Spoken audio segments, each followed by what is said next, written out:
Welcome back to the Mom and Mind podcast. I'm your host, Dr. Kat.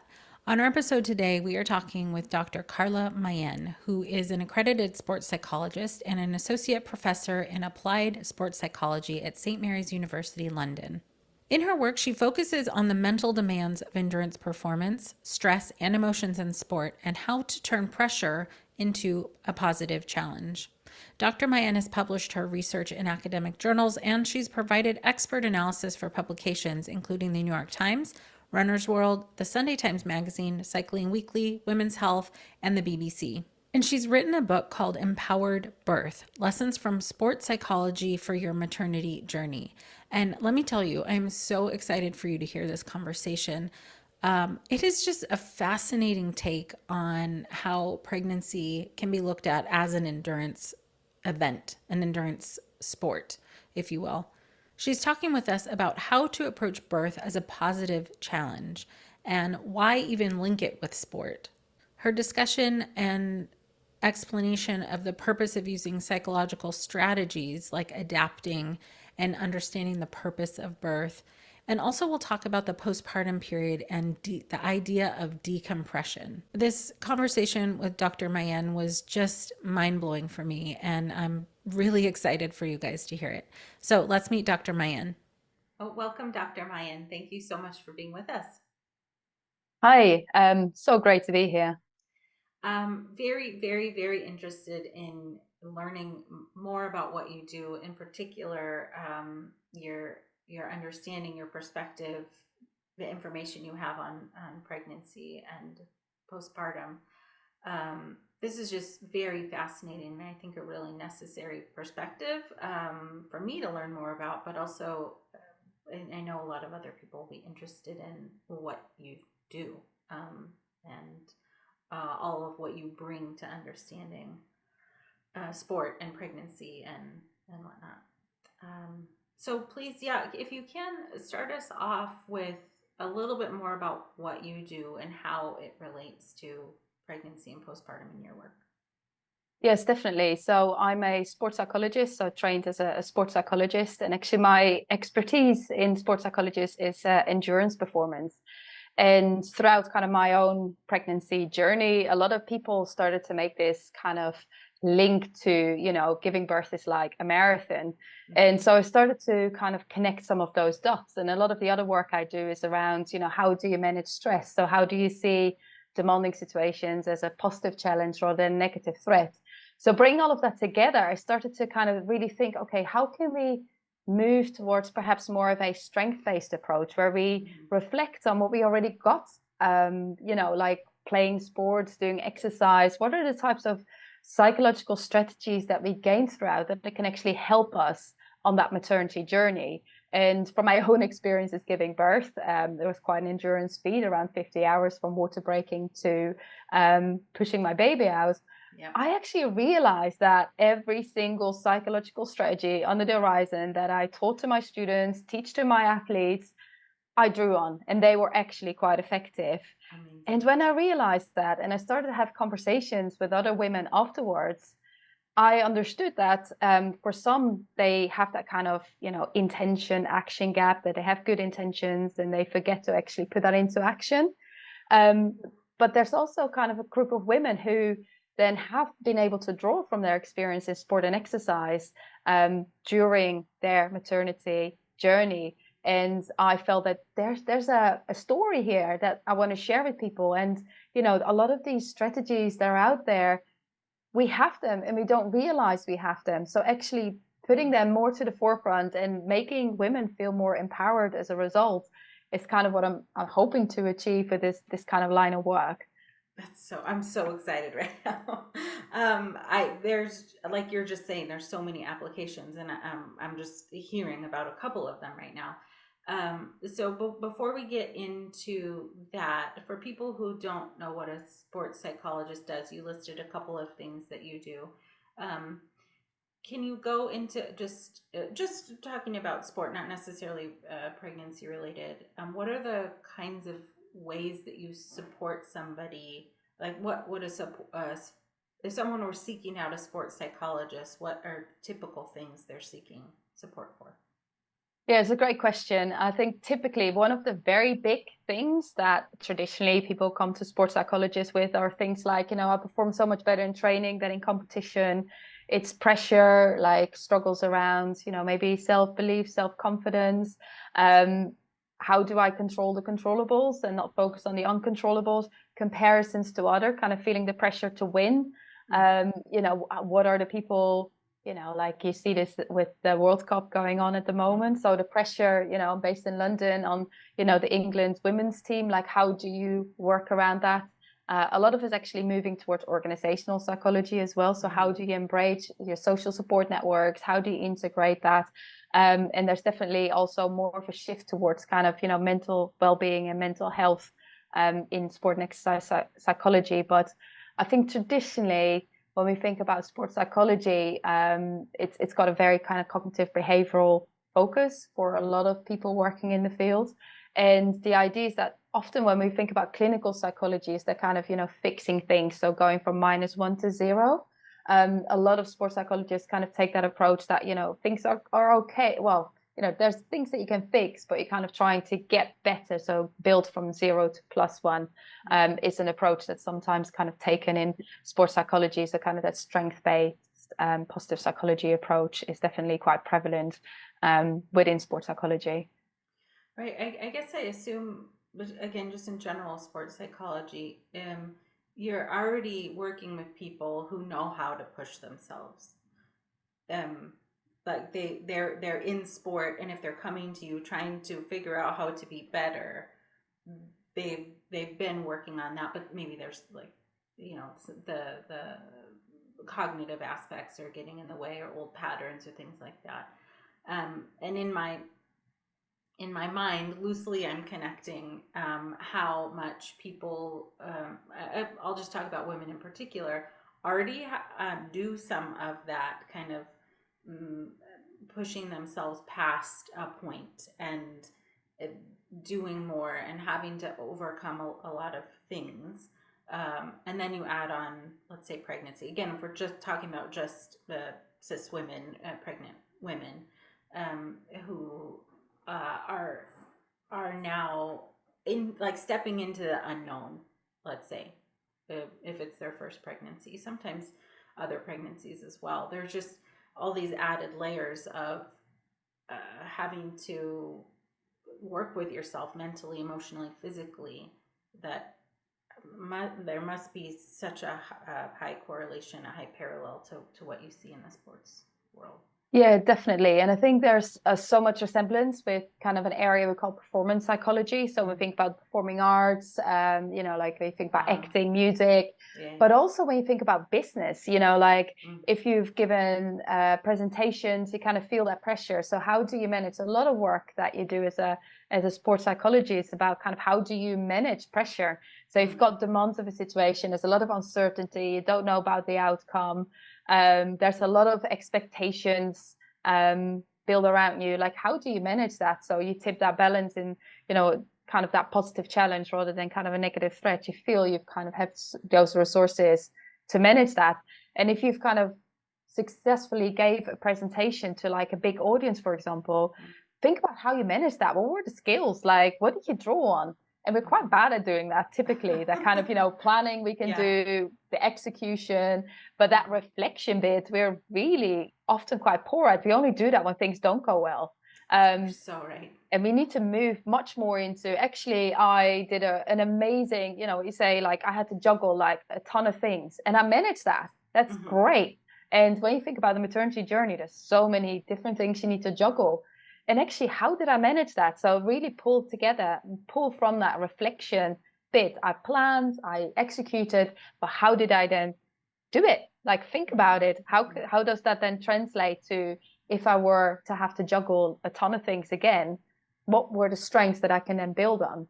And I think we often forget that. And it's something that in sports psychology, like when I work with athletes, it's probably one of the key skills that I work with them on developing is that ability to reflect not just on your weaknesses, but particularly on your strengths, to really give you that confidence that you can do it. You probably have a lot of tools in the toolbox, but you don't know that they're there, or you forget to understand the reason why you're using it. Right. Um, right. I'm just thinking now of kind of walking through a lot of folks that I meet with who are coming in as it relates to, let's say, postpartum depression or even like a traumatic birth. Um, Especially with depression and anxiety, you're just really seeing all the things that went wrong or that you did wrong. It's very hard to hold on to um, what went well or what you did that you could uh, be proud of, and it's very similar to what you're describing.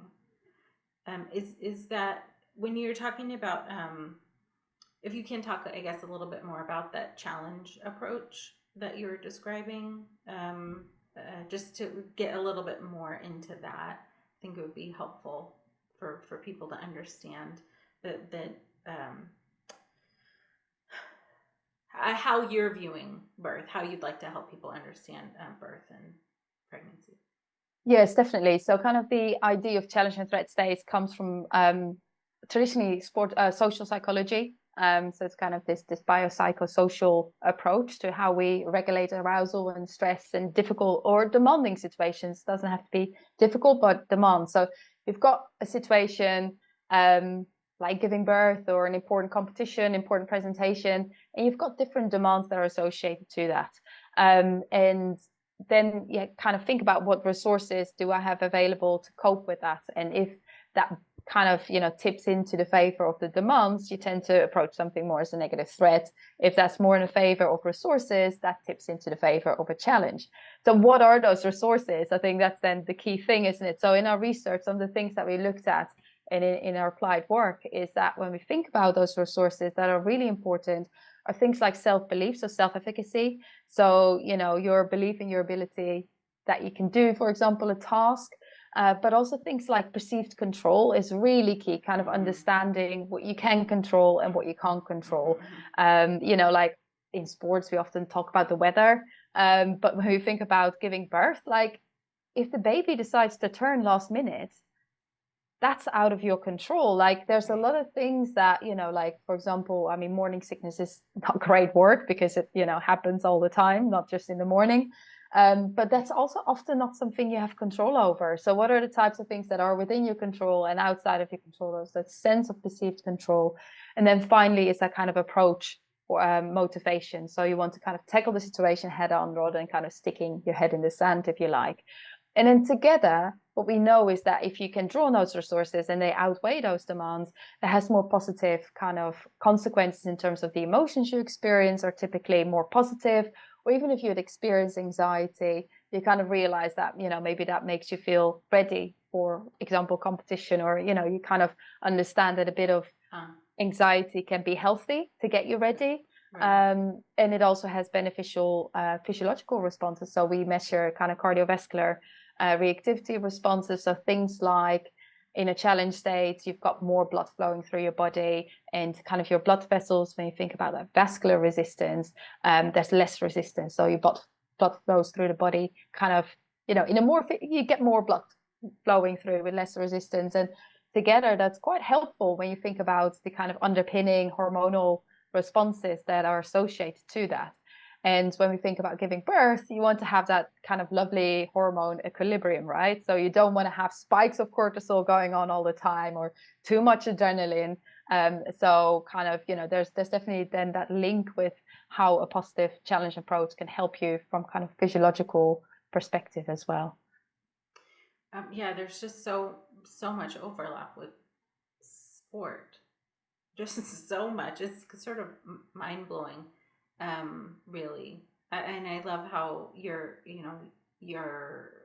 what you do in the world, what you do with your work, and your own experience really so sharply brought this together. And I think maybe I'm jumping ahead a little bit, but I think it's people like you who make these connections that move us forward in understanding ourselves, understanding how we what we can do and what we do have, I guess, control over, or where we do have options, especially when it comes to things like pregnancy and birth and postpartum, because it's one of those things where, like, yeah, quote unquote, it happens all the time.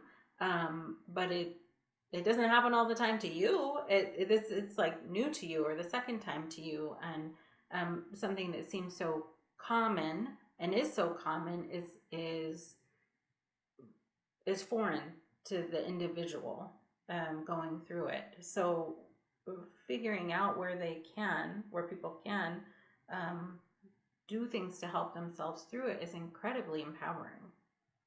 Yeah, 100%. And I think that's, as I said earlier on, that one of the reasons that I wanted to write this book. Probably if I've never had that kind of, endurance birth experience myself, maybe it wouldn't have triggered so much, but also kind of the conversations I've had with women who shared their birth stories afterwards. And, they've gone to the birthing classes, but they've never given themselves the opportunity to practice any of these strategies that they were taught, Mm. and so that kind of gap between, the pressure's on, but you've never really practiced, it's not available to you. Those strategies aren't there. Whereas, when you think about actually, I've used this a lot. I've given these really important presentations. I've performed under pressure, maybe in sports or other areas of my life. And yes, I can do this. Actually, I have practiced this strategy before, and it sounds so simple.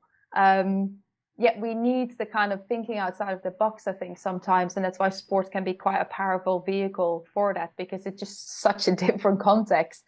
But at the same time, you've got the pain, the discomfort, the physical effort, the motivation, the pacing, time to think. There's a lot of resemblance in some of the kind of psychological and physical demands if you compare the two.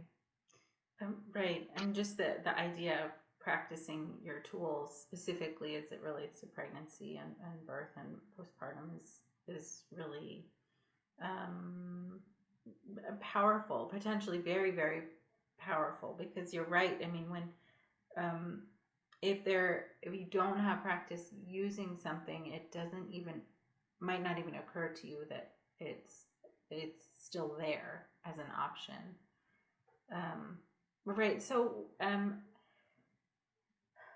the idea that you have about really thinking about what skills and tools you already have, it's so much easier to think about when it relates to sport, really, than it is to pregnancy. It's like putting this paradigm on top of pregnancy and birth and postpartum is just so. I love this so much. Um, so you're talking about using the strengths that you already have and maybe then building on that. Can you talk a little bit about what you go through in your book that helps people um, do that process? I guess. Yeah, definitely. I think the first thing that's really important to note, and I'm sure you're very familiar with this as a psychologist, is that we there's no one kind of magic tool that will fix everything. So you need to Right. understand what your demands are and understand what type of strategies will benefit those demands, and that will be different for different people, and that's okay. So we fall in this comparison trap quite easily.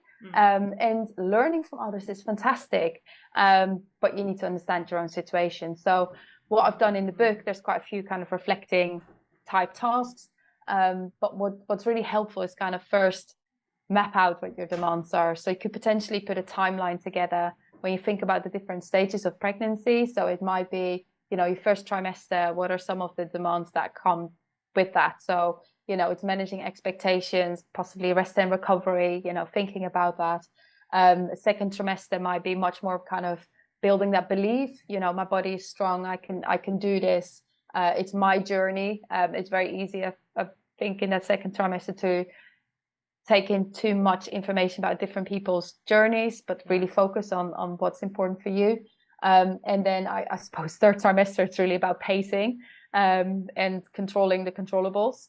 And so when you think about it, those are the types of demands. What are then some psychological strategies that go with it? And I think when you then go into childbirth, you've got the different stages, obviously, of childbirth. But what you see is that people, I don't know, in the US, I've got quite a few American friends as well. It's a kind of making a birth plan. And often this is my ideal birth plan. And Mm-hmm. a plan B or C or D is often not even considered. And so what that does, it gives a lot of pressure. And you see this in sport all the time. Like people will say, well, this is my target. And that's it. Like I want to run a sub whatever hour marathon. And it's kind of this do or fail goal. And if you're very far away from that goal, there's this massive disappointment, these massive feelings of guilt. And I think, when you think about postpartum kind of experiences, this feeds into that. So if you've had like a really strict kind of do or fail goal, it adds so much pressure and potential for frustration, guilt, and a lot of kind of unhelpful emotions, especially when you're already navigating so many things in the postpartum period. So I guess that's one of the first things that I tend to kind of touch on in the book, is that kind of goal flexibility. So rather than kind of having a birth plan that's set in stone, allow for some flexibility, allow for, in kind of marathon running, I often refer to it as a golden goal, like your dream goal. Everything's fantastic on the day, perfect weather conditions, you slept well, there was no colds or whatever. And it's just your day. But more often than not, it's an okay day, maybe a bit of rain or whatever. You've not slept particularly well, you're a bit nervous, but conditions are still okay. And then sometimes it's just not going to be your day. It's just about getting around the course. And I think, you can go upwards and downwards. So sometimes you start on okay, well, it's not going to be my day, but I'm just going to have this bronze type goal. But you move upwards, it feels better. And when you think about, pregnancy, maybe at the start it feels quite hard, and then it might get better. And sometimes you have to divert back to your plan B, C, or even D. And the issue sometimes is that if you haven't considered that, it becomes much more of a shock. So if you've never even considered emergency cesarean section as an option, I find that when you then have conversations with people, they find it much harder to process. They've never imagined or used imagery or visualization to think about, okay, what does the theater actually looks like? So how many people will be there? Like when you have a birth in like a birth center, or, I don't know what the equivalent kind of term is in the US, there's often only a couple of people. But when you have a C-section, there's a ton of people, often like a dozen or so people there. And it's just a very different situation. And if you haven't visualized and thought about, okay, maybe what are some of the smells or some of the things around me, it just adds to the pressure. So that goal flexibility, so there was a very long-winded answer, but that goal flexibility, I think is one of the kind of first things to work on and consider as a strategy. Yes, I love the idea of goal flexibility, and this is, I mean, these are, I'm assuming, sports psychology terms. What did you say? The do or fail goal. What was Yeah, that? I mean, I sometimes call it a do or die goal, but that's Uh, rather inappropriate when we think about the yes. maternity journey. So I've changed Yeah. it to kind of the do or fail Uh, goal. but I love it. It so clearly highlights the position that we put ourselves in, not intentionally, but um, there is so much pressure and wanting to have that golden day um, experience. And that, oh my God, I just like all the people that I'm thinking of who have had this experience where it feels like failure. It's devastating. And it Yeah. adds to how much depression and anxiety and um, trauma sometimes that they've experienced. It just adds insult to injury. And there, it doesn't register as like that things didn't go well. It registers as I didn't do this right. And that Yeah. is so damaging. 100%. And I think when we think about goals, what's happening there, they're very outcome-based goals. That often the birth plan has like quite an outcome-based goal. But Yeah. what's really important is when you start to think about the goals you set, is to have more process-oriented goals that you've got a lot more control over. So it might be your breathing strategy.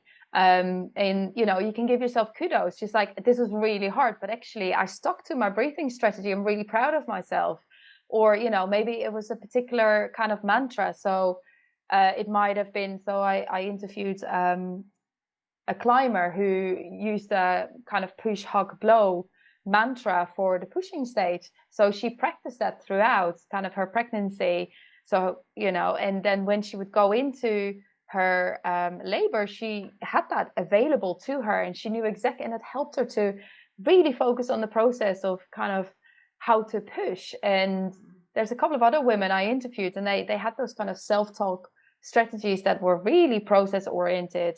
And I think that's something you have so much more control over. So that's kind of where that perceived control from, seeing this as a more positive challenge comes back. And you don't have control whether you're gonna have a vaginal birth, or there's just things that are out of your control. And if what you say, like, your golden day is not golden in the way it's exactly the outcome you would have hoped for, but hey, you managed to have a really good conversation with the doctors and were sharing the decision making, maybe that can give you that feeling of empowerment. Or perhaps you managed to say positive things to yourself and got yourself out of like quite a negative mindset. That's great. That was within your control, and you managed to do that yourself. Very process oriented, and that's something you can practice on that journey. Absolutely. And when you were describing that, it made me think of the potential application for people who've had a previously traumatic birth, and they're going into a subsequent birth. How finding areas where they can manage and have those process oriented controls in place, so that they can have an added feeling of sense of control or empowerment going into something that might be pretty terrifying for them potentially. Even if things go well, and that there's not a second traumatizing birth experience. Um, Yeah, there, definitely. That's why the work you do is so important. When it's, you work with women, it's tremendously important. I'm really excited to read your book and figure out how to how to use these strategies with the people that I support. Um, so, like, going into that, actually, in terms of strategies, what are some of the things that you talk about in the book, that are supportive? Yeah. Yeah, so one of those are the kind of, the goal flexibility, focusing on the process goals rather than the outcome goals, kind of sticking with goal setting. Another thing you can do is something called chunking. So kind of breaking up the journey in different pieces, rather than kind of, the moment you're pregnant. This is, people often focus immediately on the kind of giving birth, but there's so much that happens in between. And, the postpartum period is also part of that journey. So how can you break that down? And I guess to give you a very practical, personal example, when I was kind of, I was induced, so I was on the oxytocin drip. And at one stage, after being on that for a while, the midwife told me, oh, well, it's only 3 hours approximately thereabouts to go. So imagine that you've got that amount of like contractions to push through, and you're like, so initially I felt a bit deflated. Yeah. But then I start to calculate. I know it sounds a bit silly, but I was like, okay, a contraction is about, minute, 2 minutes rest. So that's 60 contractions. I can do this. This is manageable. That's okay. So I stopped clock watching and I just focused on one contraction at a time. So that's just an example of how you can use chunking as kind of a way of kind of setting goals that are quite process oriented and move you away from the kind of outcome. And make sure that whatever goals you're setting are meaningful to you. Another thing that I suggest as kind of a psychological strategy is self-talk. So typically in sports, you have the kind of automatic, you talk to yourself all the time. There's a ton of thoughts that pop in our head. But you can also be more strategic in your self-talk. So think about maybe motivational types of self-talk. So if you need the energy and kind of that boost to push yourself through some difficult moments, and you've got more kind of instructional type of self-talk. So what can be helpful for women to do is to think about, okay, what are the demands? What's the purpose of this self-talk? Would it be more instructional or motivational? And what would be a meaningful short statement that would work for me? So it would be, managing contractions. is it might be, okay, if I get really, really tired and I feel exhausted between contractions, I'm going to close my eyes. It's okay to rest. If I, get a bit annoyed with everyone around me, it's I'm just going to ask them to put some music on. So it's kind of, or I tell myself that, it's okay, I can just go inwards and just focus on my own contraction one at a time. Or, if I'm scared, you can tell yourself it's okay. It's a new experience, but I've done everything I could to set myself up as well as I could be an example. And then when you think about kind of instructional self-talk, the example I gave earlier on by focusing on technique, the blow, hug, push is a really powerful mantra. But what I think that's really important is that whatever self-talk statements that you're using, make sure you're familiar with it. You've practiced it, even though it might be in a different scenario. It might be that pain that you're maybe in a yoga position where you hold a position that's safe but a little bit uncomfortable, kind of gives you a little bit of discomfort or pain. It might be that you're focusing a self-talk statement that says, okay, I'm going to tune into the pain. Pain is okay. The pain will help me. Because especially, when you think about giving birth, it's often a good thing that you're feeling pain. It means there's movement, but it's about communicating that pain, of course, to kind of understand when that pain might be too much. So that's one example of how you could use self-talk as kind of a strategy. Another strategy that's really popular to use is kind of imagery. That's kind of often referred to as visualization, but it's the idea that we create or recreate images in our minds using all our different senses. So you don't just draw on vision, but you can draw on smell, taste. Often if you would give birth in a hospital, there's often like this funny taste, this like different smell compared to when you're at home. So it's about kind of drawing on all of these experiences to visualize a scenario that will work really well. And in the book, I interviewed a midwife who also was an exerciser, who had a really good kind of example of her visualization or her imagery that would help her. So she would take she visualized this giant yellow balloon in her abdomen and her pelvic area, and it started kind of being deflated. And then when a contraction would start, she would breathe upwards, and she would imagine that kind of yellow balloon, or whatever color you love, filling up with air, and it floated up to fill her entire abdomen. And that was then something that was a visualization or a kind of a use of imagery that would help her with her breathing. Visualization or imagery can also be used to take your attention away from the pain. So it might be that you're imagining that you're on a lovely beach somewhere where it's really calm and you're visualizing the waves, which is really helpful sometimes to kind of move away from the pain. But I would recommend that you don't do that all the time, because you still want to tune into the pain to be able to communicate any worrying signs to the team around you. So that's just some examples of the strategies that I talk about. There's also, things like breathing and mindfulness-based strategies as well. Yeah. In the book, it sounds like you outline a lot of these strategies. Is that yes accurate? Right. It's really, really quite helpful. So in some ways, I mean, like some people, right, might already have used some of these skills and tools. So taking inventory of what you've used before, what might still be useful for you. And then I think in some ways what you're describing is like, where might your vulnerabilities be and how can you support those types of moments? So it could be this like purposeful tuning in or purposeful distraction, and depending on what your needs are, as you were saying before, it's everybody's needs are going to be different. Even if one person might use a tool and the next person might use the same tool, it might look different for each person. It's all customizable. Yes, definitely, because we all have different demands, right? We all bring different experiences to the table. Every person is unique. And I think sometimes we tend to overlook this in a very generic kind of birth preparation courses where the individual isn't necessarily considered. For sure.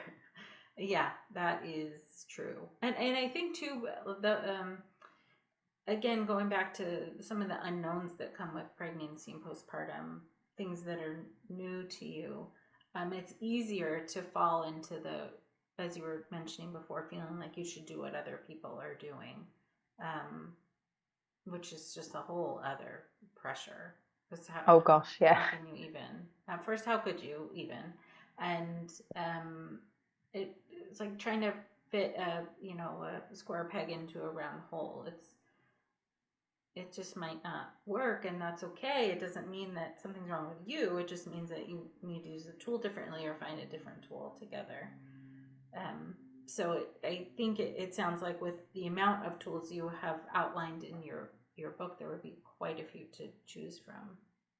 Yeah, definitely. And it's about it's your toolbox. And there's, as I said earlier, there's not one single tool that works. So if you got a flat tire in your car, yes, obviously the jack will help to kind of lift your car up.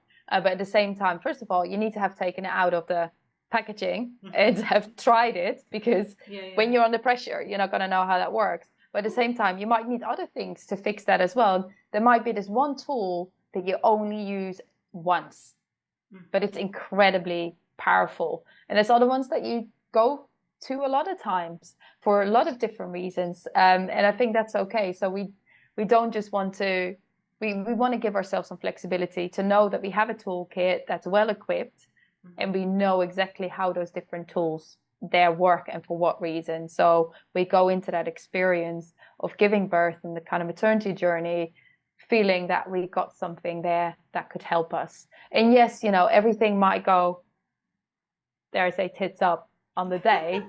um, but if you've prepared and you've done everything that you could, give yourself kudos for that. Yeah. Is that what you're describing right now? Is that part of like the kind of the postpartum or the come down or the like how do you describe in sports terms like the postpartum period and um, I think it's an excellent question. Actually, sports psychologist is pretty rubbish when it comes to the post events experiences. And it's only recently that the English Institute of Sport is doing some really awesome work in terms of kind of helping athletes make sense of, these big experiences, when they go to the Olympics or they go to like these big events.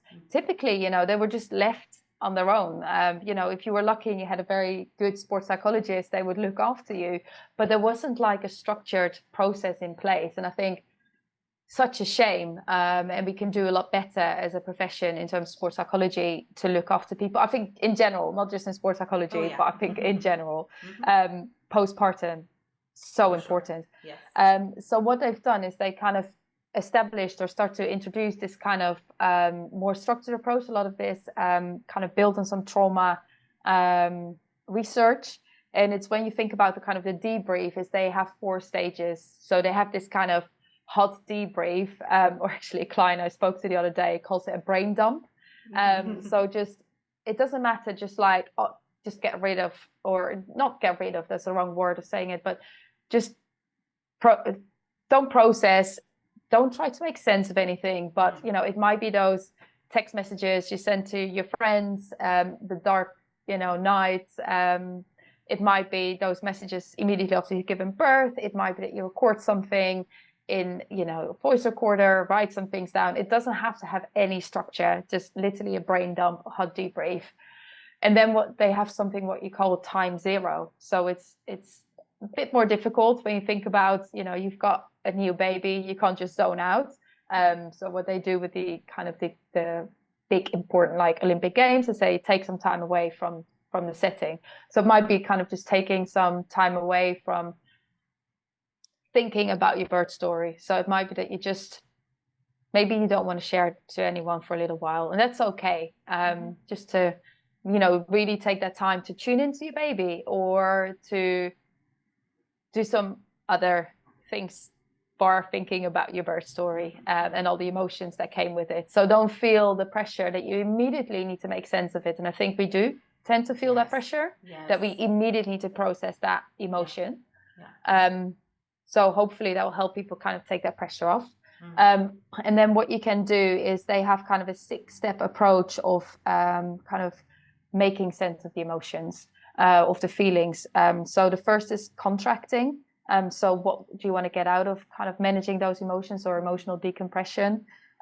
It's a timeline of meaningful moments. So can you put a timeline together of the kind of meaningful moments of maybe it's giving birth, or maybe it might be something that preceded it or afterwards.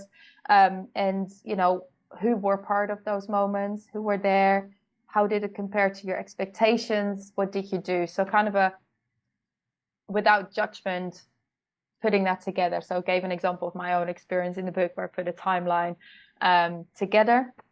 And then from that timeline, pick one event and think about the kind of the emotions that you experienced in relation to that.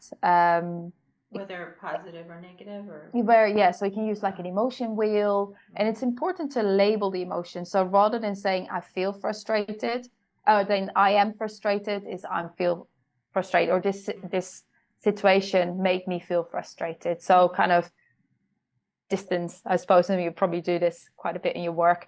And then what impact did these kind of thoughts and emotions have? And then recognize the impact. So looking back at those critical moments, what got you through? What sticks out for you? Something you did? And what are the strengths that you want to keep in your toolbox? And also give yourself credit for going through the experiences. So that's kind of that 4th step. So there are 2 more steps. So the 5th is to kind of utilize that meaning for looking ahead. So look forward from the experience. You know, what do you see ahead in the horizon? How can you use that perspective? What's your plan, and what's something that you're looking forward to? And then finally, it's kind of summarizing that sense making and those action points. So where do I go from here? It's just amazing how many parallels there are when the sport experience and the pregnancy, birth, postpartum experience. It's like you're training for this event, and then you have the kind of recovery from, in many ways. I mean, certainly there are differences, but 100%. I'm not saying they're totally equal, but just mentally, emotionally, I think it's so helpful with the overlay of the sports psychology models that you're describing, as a way to just to hold on to something during the pregnancy, birth, postpartum period, as a framework for ways that you can help yourself through it, if it applies to you. Certainly, I love stuff like this where these worlds sort of collide, but they should have always been together. Yeah, I mean, it's fascinating because sports psychology is a relatively newish profession, or like area of psychology. So initially they borrowed a lot. So some of this like decompressions from trauma psychology, and then put it into like a sports kind of flavor, if you like, area discipline, and then it comes back. And I think sometimes that's what we need. We need the out of the box thinking to apply it sometimes in a little bit of a different way to make it more helpful, more powerful, or just a little bit. Think about it and see it differently. Yeah, absolutely. All of the perspectives, all of the approaches are needed because, as you've mentioned a few times, it's not one size doesn't fit all. And we're all so, we go through similar experiences, but we're also different. Our experiences shape us in so many different ways. So to be able to draw on these tools and these perspectives is, I just like it feels, how can I say, like it feels like a breath of fresh air to me. For me, even to have a new way to think through helping my clients and see what works for them. Because we as clinicians need tools too, to support people through all of this, and I'm really excited. I'm sort of like just very excited. I look forward to using what you're describing and to supporting people that I help as well. These are all fantastic strategies. Are there other things that you would like for people to be aware of or think about in their journey? Yeah, so one of the other things I talk about in the book is social support. So a lot of the things are individual when we think about self-talk strategies and goal setting, but we also need to think about the people who support us through the maternity journey and how can we use them. And I think the key thing here is to really make sure that that support that's been given to you is also perceived by you as support. Yes. And I think that sometimes for some of the mismatches arise. So people think they're giving you a lot of information, but the information is incredibly inappropriate because they don't really understand your circumstances. So it might be a midwife giving you a leaflet about rest and recovery that's not applicable to your situation because maybe you do some night shifts, or it could be like a whole host of different things. So it's really important to kind of have those conversations with your support team, to understand that they understand what the demands are that you're facing and how they can best assist you with that. So, it might be that some people are very good in giving you informational support and it's very suitable and helpful. That practical support, driving you to appointments, perhaps, doing some of the cleaning, the helping you with food preparation. But then it's also the emotional support that's really, really key, is that people are kind of on that same level and can tune into your emotions. And this can be really, really tricky when you think about your birth partner, whoever that is. It might be the parent of the child, but it could also be someone completely different. You want to make sure that they understand your needs in that moment when you're on that kind of childbirth journey. And, when you're giving birth, it's one of the examples I give in the book is that it might well be they've never seen you in such discomfort, pain, and kind of in that particular emotional state. And that's why I'm kind of emphasizing emotional support is such a key thing. And so make sure that whoever's going to be there with you at that birth understands how you respond in situations like that. And so one of the women, so in the book, I interview women and they kind of give their birth stories and examples that I then draw from. She talks about how, she ran a couple of marathons and during her training, her husband would run with her. And sometimes she just wanted to give up and she really struggled. And, she faced some, so in marathon running, sometimes it's called facing the demons, or the demons come out to play. And he's seen her in her most vulnerable state.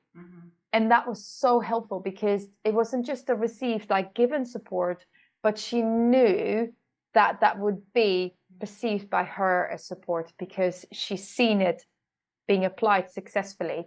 And that's such a powerful narrative, is that whoever's going to be there, you want to make sure that they understand how you perform under pressure and what you need. And if they really struggle seeing you in a very vulnerable state, you need to have that conversation quite early on. And I think these are difficult conversations to have. Yeah. So when we think about social support, don't leave the difficult conversations till the end. And I think this especially around who's going to be at the birth. So, when you think about cultural differences, some cultures, there's a whole bunch of people there. And for some people that works incredibly well because they need that distraction. And so for them, that received support is perceived support. Whereas for others, that doesn't work, but they find it really intimidating to have that conversation. So it's about kind of understanding that and giving your support crew really clear instructions. So think about this quite early on when the pressure is maybe not so much on just yet. So what makes something for you as really perceived and felt genuine support? What do you need? If you find it difficult to verbally communicate it, write it on a piece of paper. Maybe record it. Maybe if you love video editing, go and make a video and tell people what really works for you, because it's one of the key things. And we know from research that if you have that perceived support, you tend to have better birth outcomes. And that's quite a consistent finding that I'm sure you're aware of from the research. So it's about engaging your support team. And just to give you another example, I interviewed a personal trainer who did a lot of high intensity interval sessions as part of her kind of, sports. And her midwife knew this, and her partner knew this. And when she was really tired, they drew on that and they said, listen, high intensity interval, like, what are the intervals like? It's like a minute. You can do this. And she had completely not thought about that, but that really got her back on track. So for people to know what it is, what makes you tick, and what motivates you, what can get you out of difficult situations. So share those strategies, share why they work. What the reason is they're working is probably the most important thing. Because if they give you a strategy that doesn't really work when you're really overwhelmed, then that's where the trouble, not trouble is a bit extreme, but that's where some of those insecurities can come in. This is so good. I mean, even just, how am I thinking of it? Like this, some of the things you're talking about are so important in the perinatal mental health world, which social supports being one of them. But the way you're phrasing it and the words you're using to describe it, using like I'm assuming more of the like sports psychology phrasing, it, for me, as I'm hearing it, it just makes so many more connections for to how can I say, just how you were describing, like the received support, is it perceived support? And this is something that we talk about all the time, in the perinatal mental health world, making sure you have support that feels supportive. But there's something about hearing it in a different phrasing, using like maybe slightly different words, that just, I don't know. I can't really quite describe exactly what it does, but it sort of almost like freshens it up for me, and brings it to just a slightly different depth of importance and understanding. So, anyways, just personally, I appreciate all of what you're bringing today. It's so useful, and I know that people who are out there listening, which is, a good share of practitioners listen, therapists, but also people who have lived experience, are both really going to benefit from what you brought for us today. Thank you. Thank you. I really enjoyed our conversation. Me too. I'm definitely going to get your book and dive right in. So thank you so much. And the book is Empowered Birth Lessons from Sports Psychology for Your Maternity Journey. Fantastic. Thank you for your time and for being with us today. Thank you. All right. So please do go get connected with Dr. Carla Mayen at carlamayen.com, or on Instagram at Carla Sport Psychology, on Twitter at Carla Mayen. And you can also find her book, Empowered Birth Lessons from Sports Psychology for Your Maternity Journey, online where books are sold. And I'll have the link for you on where to find her book and where to connect with her on social in my show notes. And please do check out my new podcast series called Behind the Sessions, where I dig into everything therapy related. These episodes will come out every other week on Thursday, and you can find those episodes right where you already listened to these episodes. No need to do anything different. They'll just get downloaded right into your feed. So please do subscribe so you don't miss any of those episodes. Thank you so much for being with us. Until next time.